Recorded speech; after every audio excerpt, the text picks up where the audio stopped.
2019 నుంచి 24 వరకు ఆంధ్ర రాష్ట్రంలో ఎలా పరిపాలన జరిగిందో ప్రజలందరూ తెలిసిన విషయమే.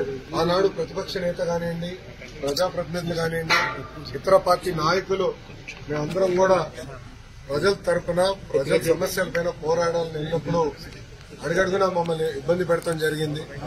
మమ్మల్ని రానిలేదు.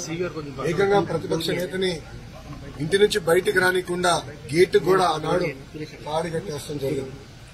మేము ప్రెస్ మీట్ లో గత ప్రభుత్వాన్ని నిలదీస్తే కావాలని మా పైన కేసులు పెడతాం కానివ్వండి, ఏకంగా మా పార్టీ ఆఫీస్ పైన దేవాలయంగా భావించే తెలుగుదేశం పార్టీ కేంద్ర కార్యాలయం పైన దాడి చేశారు, గన్నవరం పార్టీ ఆఫీస్ పైన దాడి చేశారు.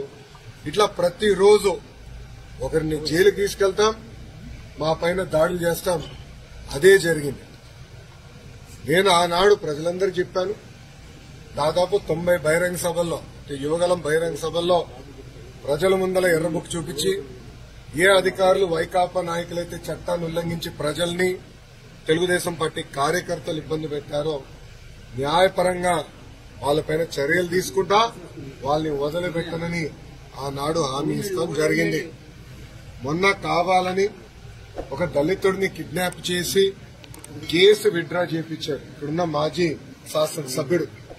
ఆ కిడ్నాప్ కేసే ఈ రోజు, ఆ కిడ్నాప్ వల్లనే ఈ రోజు ఆయన జైలుకి వెళ్లే పరిస్థితి.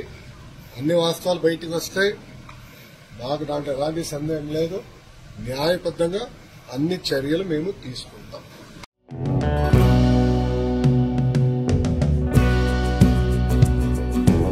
Like, share and subscribe to Rajaniti channel.